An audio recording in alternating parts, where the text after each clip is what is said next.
Dobrodošli v Evangeličanski cerkvi Dobrega pastirja. Preden začnemo z bogoslužjem, prisluhnimo obvestilom. V zadnjih dneh sta izgubila mamo kar dva vernika naše cerkve, zato izrekamo sožalje ob izgubi drage mame, družinama Sandija Tekavca in Janija Lipičnika. Naj vas sočutni Bog potolaži, mi pa smo z vami v vaši žalosti. Danes sta duhovnika Peter Golob in Katja Golob gosta v Evangeličanski cerkvi Primoža Trubarja v Ljubljani. 7. junija letos je bila v naši cerkvi na obisku predsednica sinode Evangeličanske cerkve v Württembergu v Nemčiji, gospa Sabine Voth, ki zastopa 6 milijonov vernikov. Prejšnjo nedeljo smo se nekateri duhovniki udeležili 56. shoda Evangeličanske humanitarne organizacije z imenom Podpornica, in sicer v Prekmurju. Bogoslužja se je udeležila tudi predsednica države, dr. Pirc Musar Nataša, s soprogom, župani, nemška veleposlanica v Republiki Sloveniji, predstavniki nemške, hrvaške in srbske evangeličanske cerkve. Bogoslužje je v živo prenašala televizija Slovenija. Prejšnjo nedeljo je pri nas pridigal pastor Dušan Barišič iz Evangeličanske cerkvene občine Koper Izola, ki nas je obiskal skupino vernikov. Hvala tudi vsem, ki ste poskrbeli za prijetno vodenje bogoslužja in topel sprejem gostov. Danes se zaključuje veroučno šolsko leto, zato veroukarji dobijo pri verouku spričevala. Ob tej priliki čestitamo 3 veroučnim učenkam, ki so bile največkrat prisotne pri verouku. To so Sara Kilibarda iz skupine A, Lucija Tekavčič iz skupine B in Evelina Tekavčič iz skupine C.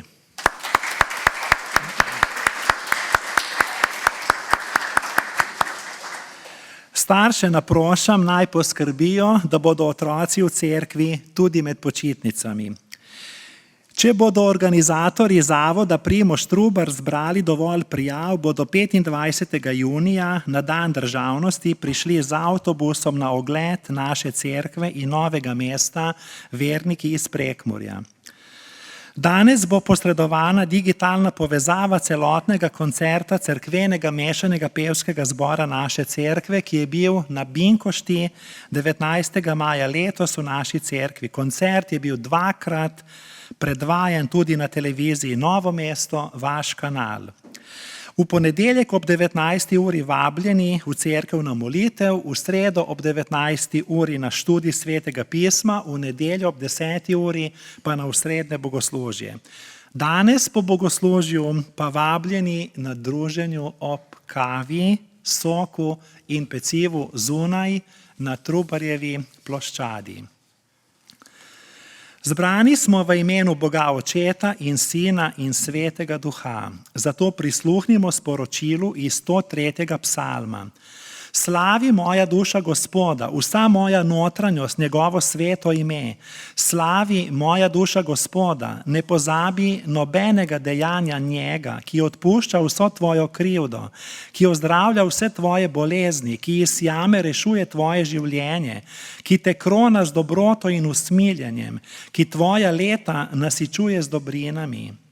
Z nami ne ravna po naših grehih, ne vrača nam po naših krivdah. Zakaj, kakor je nebo visoko nad zemljo, je njegova dobrota silna nad tistimi, ki se ga bojijo. Kakor je vzhod oddaljen od zahoda, oddaljuje od nas naša hudodelstva. Kakor oče izkazuje usmiljenje nad otroki, Gospod izkazuje usmiljenje nad tistimi, ki se ga bojijo. Sestre in bratje, priznajmo svoje grehe. Naš Bog, postavljeni smo v življenje, v katerem je nenehna borba za obstoj. Vsakdanje delo, težave in skrbi vplivajo na naše misli, besede in dejanja. Priznavamo, da nismo razumevajoči, ko bi morali pokazati več potrpežljivosti, ampak svoje bližnje prizadenemo. Pred tabo ne zakrivamo svoje sebičnosti, saj mnogokrat mislimo predvsem nase. Tudi tvojega svetega imena ne izgovarjamo s spoštovanjem, tako kot si nam zapovedal. To je naša iskrena obtožba pred tabo, presveti Bog, zato prosimo, Gospod, usmili se nas. Draga Božja cerkev, današnje biblično vodilo je iz Evangelija po Luku 19:10, o tem govori tudi pridiga, in sicer Sin človekov je namreč prišel iskat in rešiti, kar je izgubljeno. Slava Bogu na višavah in mir ljudem na zemlji, ki smo mu po volji. V nadaljevanju bomo poslušali naše skupno slavljenje, prepevanje, petje in Božjo besedo. Amen.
Lahko sedete.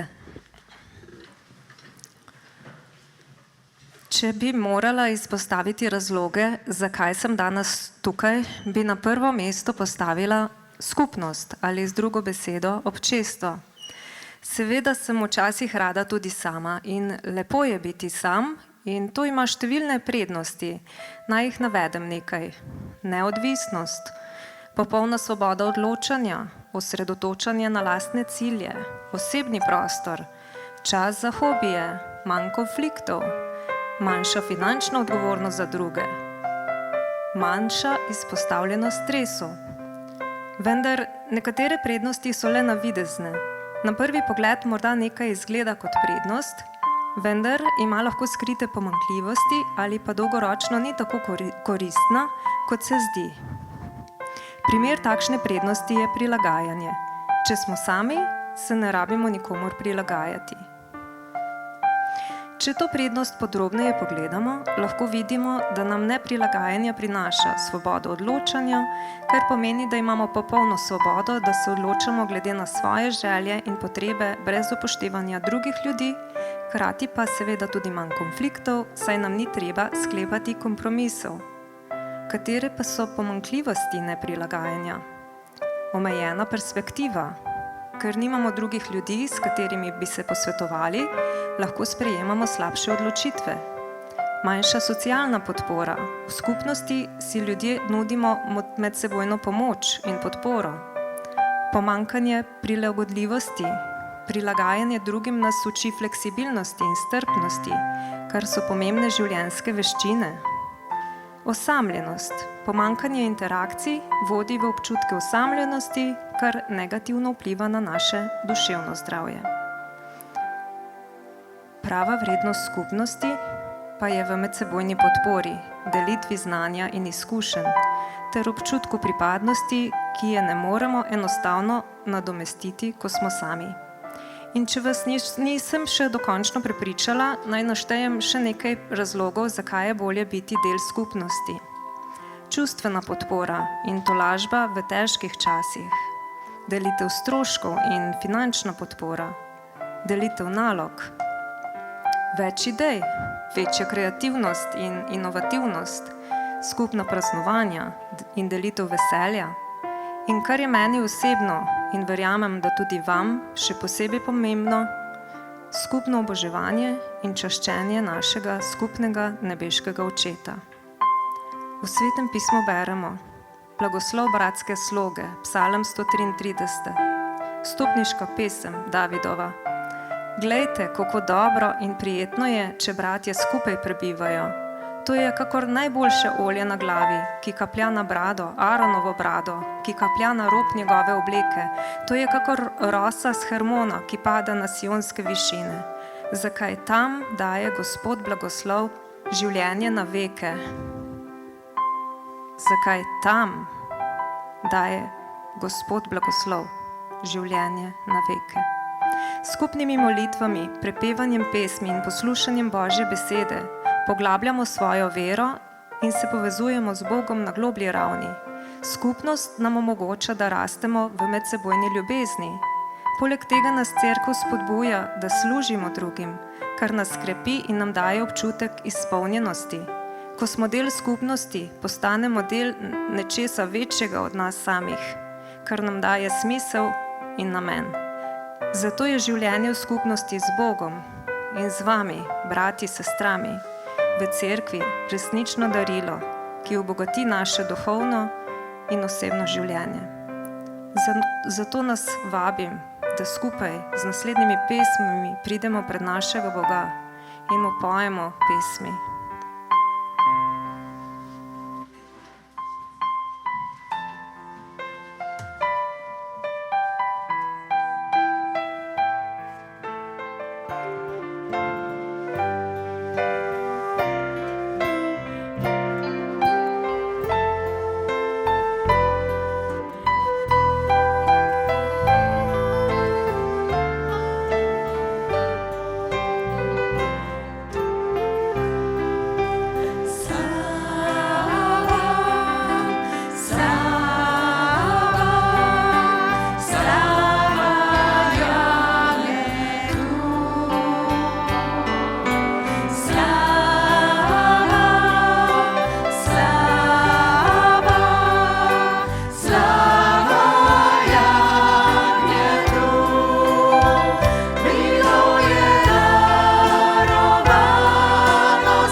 Nebeški Oče, hvaležni smo Ti za našo cerkev, za sveti kraj, kjer se lahko zbiramo v Tvojem imenu.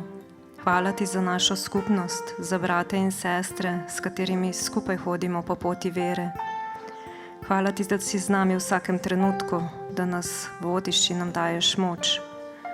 Blagoslovi nas, da bi bili vedno združeni v ljubezni in miru, ter da bomo rasli v veri in medsebojni podpori. V Tvojem svetem imenu prosimo. Amen.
Pred nami je še kolekta.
Izvolite sesti. Smo pri Božji besedi. Začel jo bom z dogodkom, ki sem ga prebral. Med poslovnim obedom je naduti gost vprašal gosta, ki je sedel ob njem, v kaj veruje. Gost je rekel, da je kristjan. Ošabni sogovornik je kristjanu odgovoril, z mano pa je povsem drugače. Moj ded je bil znani plemič, moja babica je imela modro kri, moj oče je znani sodnik, mati je iz aristokratske plemiške družine in je slavna pianistka, živim v dvorcu z velikim vrtom in bazenom. Moj prvi brat je bankir, Moj drugi brat je znani kirurg in prijatelj predsednika države. Moja sestra ima odvetniško pisarno in je poročena z angleškim lordom. Jaz sem znanstvenik in večkrat nagrajeni izumitelj. Moje poreklo je slavno, priznano in čislano. Lahko si štejete v čast, da sedite ob meni, kajti moj pedigre je izjemen.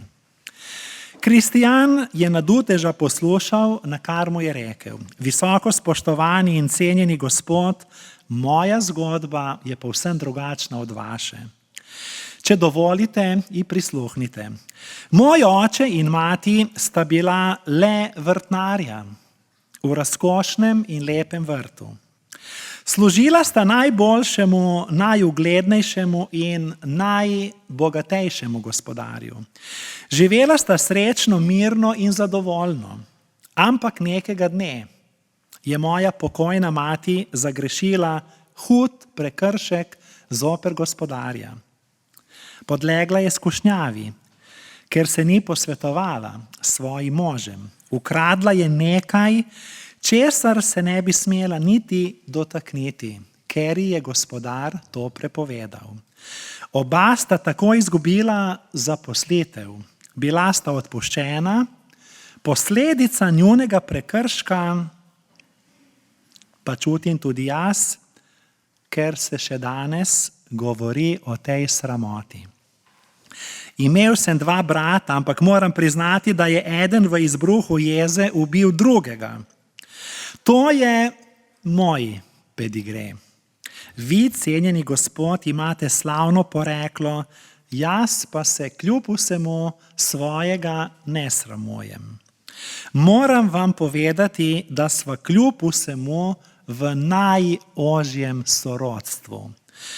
Po najinih žilah teče ista kri. Kajti, ko sem govoril o moji pokojni materi in očetu, sem mislil na najina skupna prastarša Adama in Evo, ki sta vrtnarila v čudovitem vrtu pri najboljšem gospodarju, a sta se pregrešila.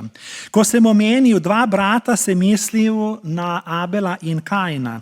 Slavni gospod, tudi vi spadate v to sorodstvo.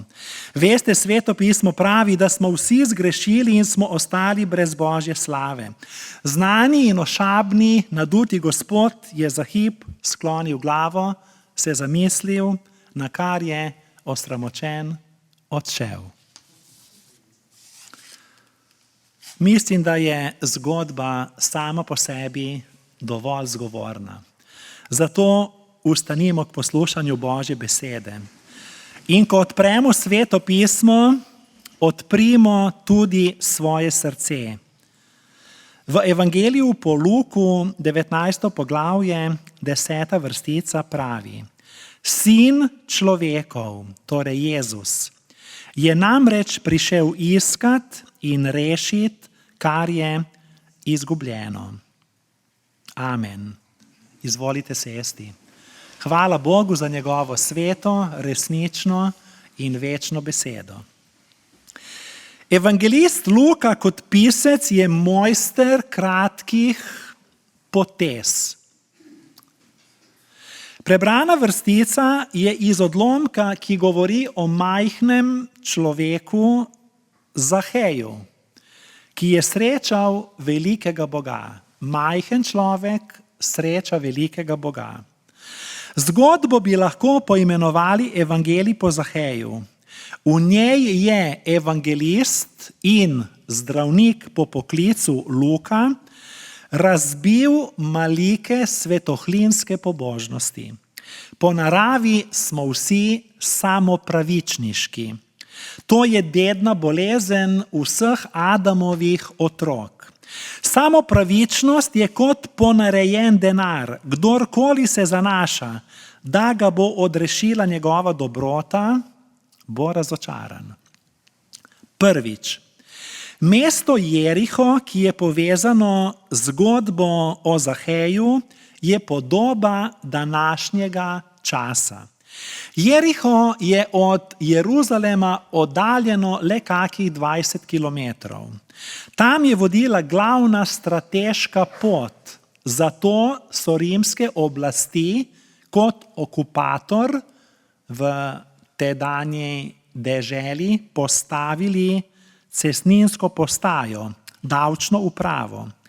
Cestninarji, to pa je Zahej bil, so pobirali takso, s katero se je vzdrževala rimska okupacijska oblast. Zato so Judje cestninarja Zaheja, torej državnega uslužbenca, sovražili, čeprav je bil po veri in narodnosti Jud. Jeriho je bilo znano tudi kot duhovniško mesto, kajti tam so živeli veliki duhovniki in leviti. Veljalo je tudi za letoviško mesto, kajti v njem je cvetela raznolika dejavnost. Mesto je bilo znano po palmah in zelenih oazah. Cezarjev general Mark Antonij in Kleopatra sta bila zato z Jerihom tesno povezana. Kdor je hotel porabiti veliko denarja, je moral priti v Jeriho. Tam so sanje tedanjega sveta postale resničnost, kot bi šlo za Las Vegas. Jeriho predstavlja našo sodobno, a žal dekadentno družbo brez vrednot. In to velja tudi za sodobno cerkev.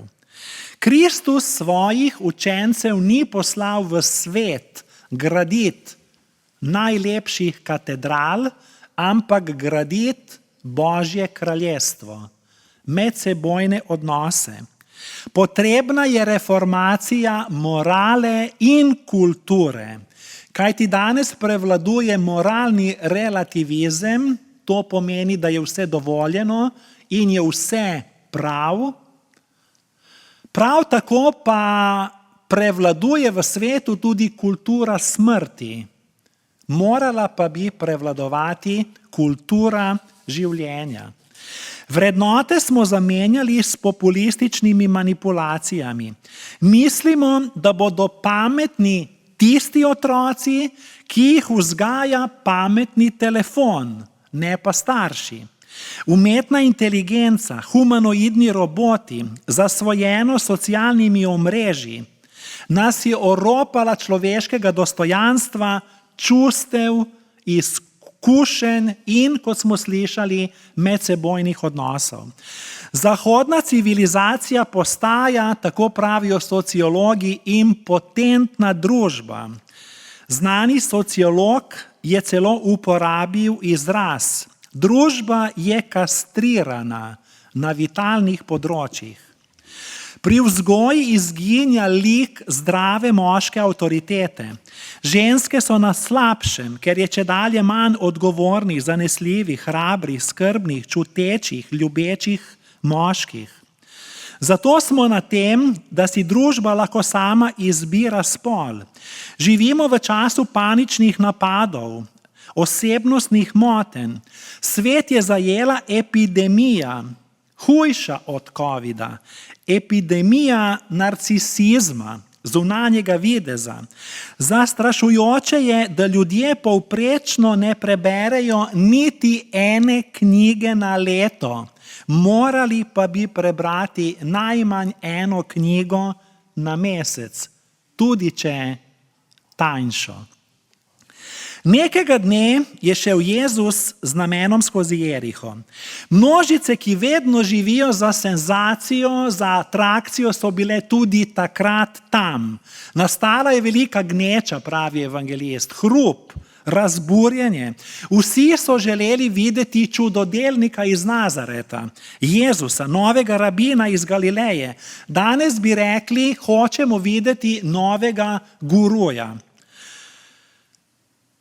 Torej, gremo naprej. Drugič, Zahej, majhen po postavi, je podoba današnjega človeka.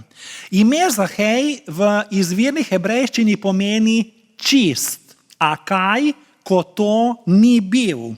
Postal je pohlepnež, skopuh, grabežljiv goljuf, podkupljivec. Danes bi temu rekli korupcija. Jud, ki je pobiral davke za rimsko oblast, je veljal za izdajalca, narodnega izdajalca, in tako je postal tudi versko obredno nečist pred Bogom in ljudmi. Zato so ga smatrali za največjega grešnika. Tako je vsak pravoverni Jud zjutraj molil: hvala ti, Bog, da me nisi ustvaril kot žensko, pogana ali cestninarja, torej grešnika. Zahej je v tem odlomku predstavnik prodanih duš, brez značaja, integritete. Predstavlja generacijo današnjega globalnega, imperialističnega, neoliberalnega, kakšne besede, pa jih vsak dan poslušamo, kapitalizma, ki človeka izkorišča na vseh področjih. Kjer ni več dostojanstva, solidarnosti, pravice, socialne pravičnosti in resnične svobode. Živimo v zaporu brez zidov. Ni več občutka za sočloveka, ampak le interesi in koristi. Moralna kriza. In to krizo ustvarjamo sami. Vsaka družba, ki ne potrebuje Boga, je obsojena na propad. Kajti človek, ki je proti Bogu, je tudi proti sebi. Zato vsi že soglašajo, od vzhoda do zahoda, severa do juga, da se dušimo v lastnem cinizmu, sarkazmu, apatičnosti, tesnobnosti, praznosti, naveličanosti, ničevosti. Zahej pa je imel vse. Materializem, hedonizem, konzumizem, torej imel je bogastvo, užival je, veliko je trošil, pa nič narobe, ampak na nepošten način. Povrh vsega pa je bil globoko v sebi razočaran, obupan, nesrečen, nepotešen. Ni bil ljubljen in sprejet. Pisec je Zaheja opisal kratko, a natančno, da je bil majhen po postavi, bogat in višji cestninar. Tajkun. Pisec je naglasil bistveno podrobnost. Ta pa je, da je želel videti Jezusa. In to ga je rešilo. Zato o njem danes govorimo. Opisani so Zahejev zunanji videz, njegov družbeni status in njegova notranja motivacija. Notranja motivacija je pomembna. Kdor nima notranje motivacije, ne uspe. Ne pri študiju, ne v družini, ne v življenju, ne v družbi, ne v cerkvi, ne v osebnem življenju. Torej, kljub vsem pomanjkljivostim in manjku je imel cilj, interes, videti Jezusa. Slišal je o njem, zdaj pa se je hotel sam prepričati. To je želja po Bogu, ki je vseh nas. Njegova nizka postava označuje to, koliko nam manjka. Vendar, ker mi ne moremo doseči Boga, Bog prihaja k nam. In Jezus je prišel v Jeriho. Poglejmo zanimiv podatek. NASA, ki raziskuje vesolje in polete v vesolje, prisotna je že več kot pol stoletja.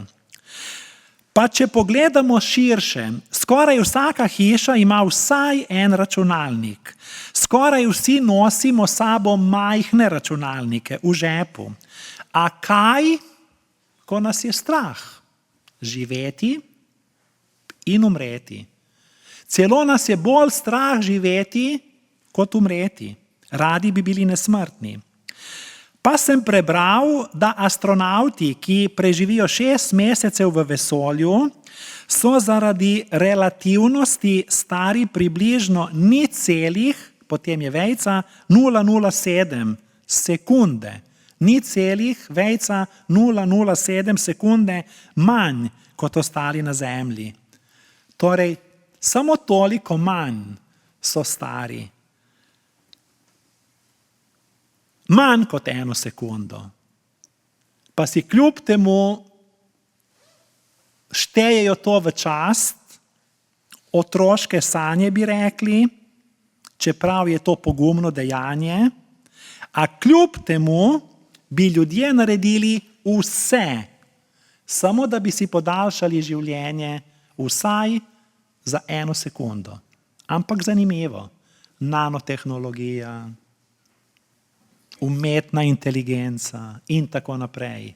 Ampak nismo sposobni življenje podaljšati niti za sekundo.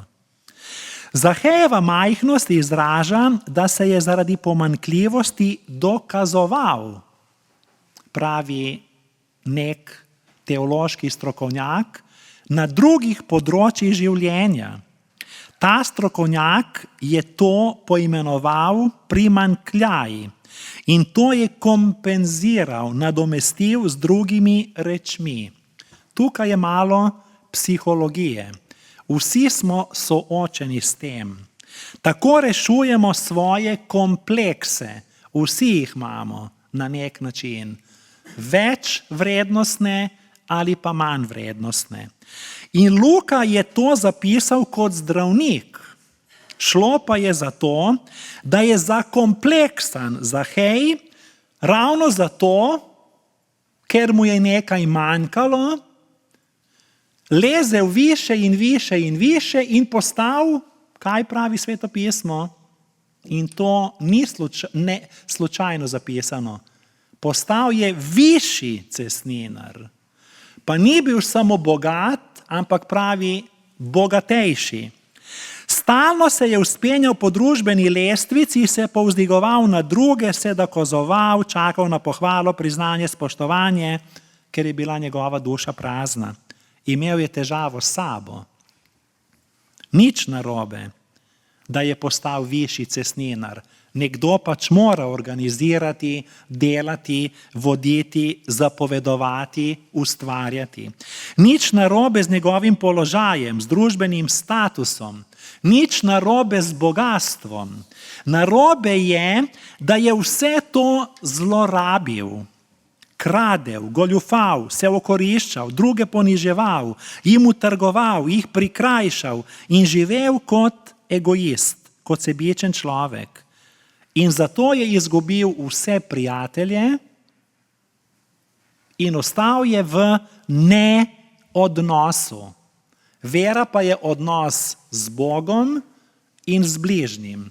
Imamo osebni odnos in medosebni odnos. V sredo smo pri študiju Svetega pisma rekli, ne velja jaz in Jezus, ampak mi in Jezus. Ne jaz in Jezus, ampak mi in Jezus.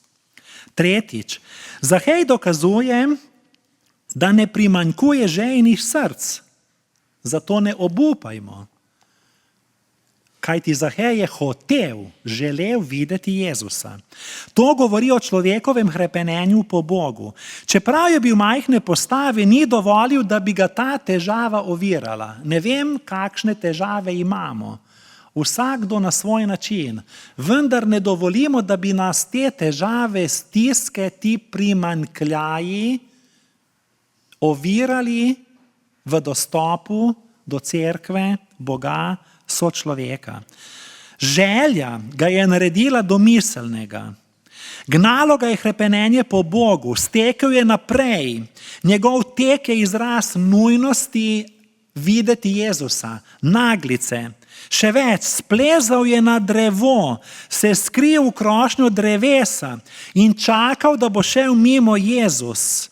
Zadeva se mu je zdela neodložljiva. Na tak način se je tudi ločil od ostalih ljudi, kajti tak, za kakršnega so ga smatrali, bi se iz njega norčevali, ga ignorirali in bal se je preveč izpostaviti, a hrepenenje po Bogu je bilo globoko. Zahej je podoba prvega človeka, Adama, ki se je ravno tako skril pred Bogom med listjem, a se mu je Gospod Bog vseeno približal in ga osvojil. To, da plezajo po drevju otroci, je normalno. Da spleza na drevo višji državni funkcionar, pa je smešno in nesprejemljivo. Kaj, če me odkrijejo? Kaj, če poči veja in padem dol? Kaj bo z mojim dostojanstvom in ugledom? Tega ni še nikoli počel. Očitno je bil neskončno razočaran, neskončno obupan, sicer ga ne bi nihče pripravil, da bi splezal na drevo. Šlo je za res skrajno dejanje. Poskusil je vse, a ker ga to vse ni osrečilo, zadovoljilo, je bila želja tako močna, želja po svobodi, da ga je gnala in prisilila celo v nesmiselno, smešno dejanje. Četrtič, sledi Jezusovo povabilo k odrešenju. Torej, ni računal, da ga bo Jezus opazil v krošnji dreves. Pravi takole, ko je Jezus prišel na tisti kraj, pa je pogledal kam? Gor. In mu rekel, kakšna blamaža. Zahej, hitro splezaj dol. Danes moram namreč ostati v tvoji hiši. In tako je splezal dol in ga z veseljem sprejel. Zdaj pa se postavimo v Zahejevo kožo, če bi mi to doživeli. Zagotovo je zardeval. Če bi v Jerihu naredili anketo, bi Zahej veljal za najslabšega človeka v mestu. Vsi so ga sovražili, vsi so se ga izogibali, o njem grdo govorili, verjetno tudi več, kot si je zaslužil, ker to gre potem tako. 10-krat poveš laž, 11-tič postane resnica. Ampak Jezus vidi v srce. V Zaheju je videl potencial. Zato se je zaustavil ravno pod tistim drevesom in pogledal gor. Torej včasih mislimo, da nam bo uspelo pred Bogom pobegniti, vendar nam ne uspe. Kaj ti pride trenutek, ko se Bog zaustavi in reče, človek, pridi dol, bodi realen, sooči se. Ponižni Jezus ni pogledal Zaheja od zgoraj, temveč je zapisano, da ga je pogledal od spodaj gor, kajti Jezus na grešnike ne gleda zviška. Jezus je spregovoril prvi. Pomembno, Jezus je spregovoril prvi. Jezus je pozval Zaheja, naj pride dol, naj se spusti, naj se več ne vzpenja navzgor, naj se ne postavlja nad druge, naj pride med ljudi, tam, kjer je občestvo, kjer so odnosi, naj ne živi sam v izolaciji. In Jezusova beseda ga je spremenila. Niti ene molitve ni izmolil, Svetega pisma ni prebral, ni bil na enem bogoslužju, vendar se je začelo tako nepričakovano in tako posebno. Spustil se je hitro, urno, neodložljivo takoj. Spoznal je, da svojih pomanjkljivosti ne bo kompenziral s plezanjem, ne s tem, da je bogatejši, ne da je višji cestninar, ampak da se prizemlji in stopi k prijateljem, sosedom, someščanom, ljudem. Zahej, hitro splezaj dol. Danes moram namreč ostati v tvoji hiši. Kako je Jezus vedel, da je možu na drevesu ime Zahej? Jezus preprosto pozna žejna srca. Odločilna je besedica danes, kajti odrešenik je moral biti danes v Zahejevi hiši, ne šele jutri. Sveto pismo pravi, glejte, zdaj je milostni čas, glejte, danes je dan rešitve. 5. Srečanja z Bogom ne ostanejo neopazna in brez komentarjev, posmehov, opask, prigovorov, godrnanja. Ko se je to zgodilo, namesto da bi ljudje rekli, hvala Bogu, Zahej je postal Abrahamov sin, se je spokoril, so začeli s kritiko. Oni so gledali na Zaheja drugače kot Jezus. Kako se lahko sveti Bog zaustavi pri najbolj grešnem človeku? To je človeška sodba. Toda Jezus se ni dovolil sprovocirati in nikogar ni prepričeval. Prepričan je že itak prepričan. Prepriča ga lahko samo Sveti Duh. Ko so to videli, pravi, so vsi godrnjali, namesto da bi bili veseli in govorili, ustavil se je pri grešnem človeku. Zahej pa je vstal in rekel Gospodu, Gospod, glej, polovico svojega premoženja dam ubogim in če sem koga v čem prevaral, mu povrnem četverno. Torej med 6. in 7. vrstico poglavja tega 19. je Jezus vstopil v Zahejev dom in kot gost imel pri Zaheju obed. Medtem pa so ljudje zunaj kaj? Čenčali, kritizirali, obrekovali, spletkarili, širili laži, neresnice. Bolj pošteno bi bilo, če bi presojali sebe, ne pa ali je Zahej oporečen ali neoporečen. Kajti Jezusova odrešujoča ljubezen je univerzalna. 6. Zahej je javno dokazal, da je res spreobrnjen. Kako? Jezus mu ni določil več mesecev dolgo preizkusno dobo, ni mu narekoval naj preštudira Sveto pismo v tedanji obliki, kakršno je pač takrat bilo, naj dolgo moli. Jezus ni hotel iz njega narediti dobre, religiozne osebe. To se sliši takole. Religioznega grešnika.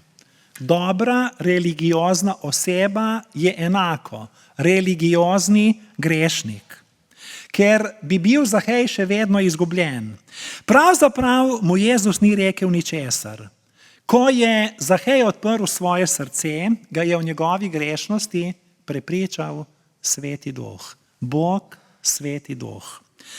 Zahej je pokazal svoje spreobrnenje s tem, da je spremenil svojo najšibkejšo točko. Koliko je veriga močna? Toliko, kolikor je šibka ali močna, najšibkejša točka. Zahejeva šibka točka ni bila, ne vem, na pamet govorim, kockanje, pornografija, odvisnost od interneta, preklinjanje, pijančevanje, okultizem ali pa, ne vem, uhrnost pri nabirki v cerkvi. Vsakdo ima svojo šibko točko, tudi jaz jih imam. Nihče ni verjel, da se bo ta, Zahej, spremenil, spreobrnil. Namreč, on pa je tako radikalno obračunal svojo šibko točko svoje preteklosti, rekoč, Gospod, glej, polovico svojega premoženja dam ubogim in če sem koga v čem prevaral, mu povrnem četverno. Torej, to je naredil prostovoljno in celo več od predpisanega Mojzesovega zakona. Zahej je ostal isti, ne pa več enak. Še vedno je bil nizke rasti po postavi, še vedno je bil višji cestninar, očitno ali pa potem ne več bogat, ampak, to je bistveno, spreobrnjen. Jezusa je priznal za odrešenika in Gospoda. 7. Jezus je edini odrešenik. Jezus je rekel, danes je v to hišo prišlo odrešenje, ker je tudi on Abrahamov sin. Sin človekov je namreč prišel iskati in rešiti, kar je izgubljeno. In to je biblično vodilo današnje pridige. Sin človekov je namreč prišel iskati in rešiti, kar je izgubljeno. Jezus je Zaheja obudil za Abrahamovega otroka, kajti on lahko obudi tudi iz kamnov. Jezus, sin človekov, je prišel, da bi našel, kar je izgubljeno. Biti izgubljen se skoraj da več ne uporablja v cerkvenem jeziku. Danes je težko nekomu reči, grešnik si. Kajti ljudje smo takoj prizadeti. Nekako se počutimo ponižani. Nekako to zveni sramotilno. Toda ravno izgubljenost je najstvarnejši opis človeštva. To je naša realnost. In če Kristus ne bi prišel k nam, mi ne bi nikoli prišli k njemu. Kaj pa pomeni odrešenje? Večina bi odgovorila, to pomeni, da greš v nebesa, ko umreš. Evangelij pa pravi, da je odrešenje več kot to. Grška beseda pove, da gre za ne samo spremembo načina mišljenja in življenja. Gre za celjenje, ozdravitev celega človeka. Danes govorijo o holističnem pogledu na človeka, celostnem pogledu. Spreobrnenje je celjenje ali zdravljenje človeka v celoti. Fizično, duševno, čustveno, moralno in duhovno. To vključuje ozdravitev odnosa med mano in Bogom in mano in mojim bližnjim. To pomeni, da imam moč, upanje, smisel že zdaj, ne šele po smrti. 8. in zadnjič. Jezus kliče tudi mene in tebe. Odkar je Jezus prišel iskati in rešiti, kar je izgubljeno, je lahko vsak odrešen. Odkar se je človekova od takrat, ko je Jezus prišel iskati in rešiti, kar je izgubljeno, se je človekova odgovornost povečala. Nimamo več opravičila. Od takrat je lahko odrešen tudi najslabši človek. In Zahej ni postal boljši človek, ampak nov človek. Ljudje počnemo vse, da bi postali boljši. Zatekamo se k raznolikim alternativam, ki so hvale vredne, vendar na neki točki, tako kot ostale religije, nimajo dokončne rešitve. Lahko postanemo boljši ljudje, samo v krščanstvu pa postajamo novi ljudje. Evangelij pravi apostola Pavla, kdor je v Kristusu, je nova stvaritev. Evangelij po Zaheju, kot bi ga lahko poimenovali, nam pokaže Božje očetovsko srce. Končujem. Sprašujem se, ali je danes tukaj kdo kot Zahej. Jaz se prijavljam. Verjetno nismo tako majhni po postavi, kot je bil on, a nam manjka. Tu smo majhni. Veselje. In to predvsem radost odrešenja. Manjka nam upanje, smisel, volja do življenja, poštenost, mir. Morda smo doživeli nekaj groznega, kar nas še vedno preganja. Morda se soočamo s krivico in ta nas boli. Morda nas je kdo globoko prizadel in smo ranjeni. Morda smo osamljeni, neopazni, odrinjeni, nesprejeti, neljubljeni.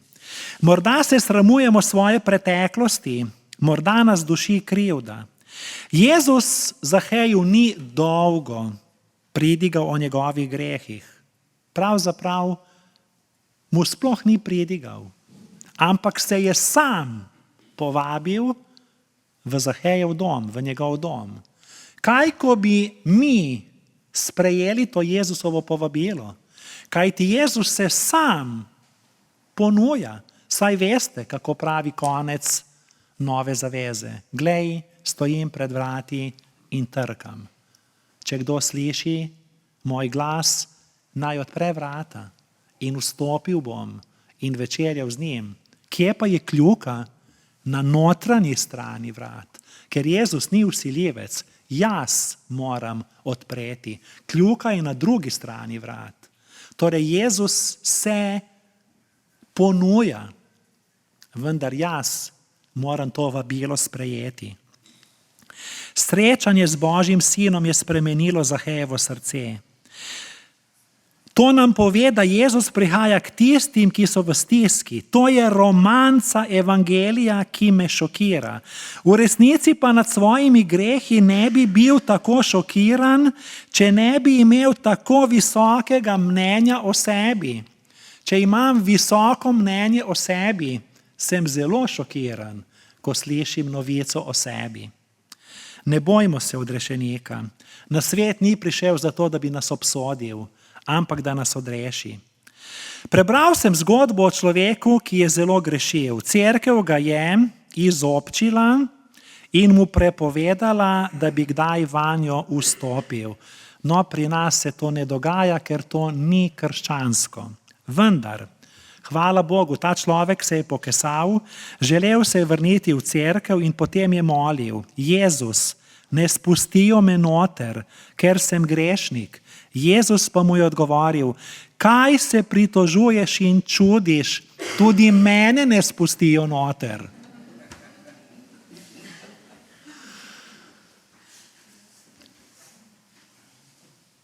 In zdaj res končam. Nekdo mi je rekel, da k Jezusu ne bo prišel zato, ker bo slej ko prej itak spet zgrešil. Zato sem mu prebral, kar je rekel Jezus. Bog je namreč svet tako vzljubil, da je dal svojega edinorojenega sina, da bi se nihče, kdor vanj veruje, ne pogubil. Jezus ni rekel, da bi se nihče, kdor ne greši, ne pogubil, ampak kdor vanj veruje, ne pogubil, ampak bi imel večno življenje. Zato pridimo taki, kot smo, vendar ne ostanimo takšni, kot smo. Pridi tak, kot si, vendar ne ostani tak, kot si. Vabim k molitvi. Jezus Kristus, verujem, da si izplačal ves dolg mojih grehov, ko si namesto mene umrl na križu, da lahko jaz večno živim. Verujem tudi, da te je Bog tretji dan obudil od mrtvih, zato ti lahko povsem zaupam. Jezus, z usti spovedujem, s srcem pa verujem, da si ti moj edini odrešenik in Gospod. Zdaj te prostovoljno sprejemam, ti zaupam in ti izročam svoje celo življenje. Hvala ti za odrešenje in dar večnega življenja. Verujem v tvojo milost in ljubezen. Amen. Zaključna pesem je skupna molitev. Pravi: brez njega bi bil izgubljen. Jezus, o Jezus, brez njega bi bil izgubljen.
Gospod naj te blagoslovi in te varuje. Gospod naj da sijati svoje oblečje na tabo in naj ti bo milostljiv. Gospod naj dvigne svoje oblečje na te in ti podeli mir. Amen.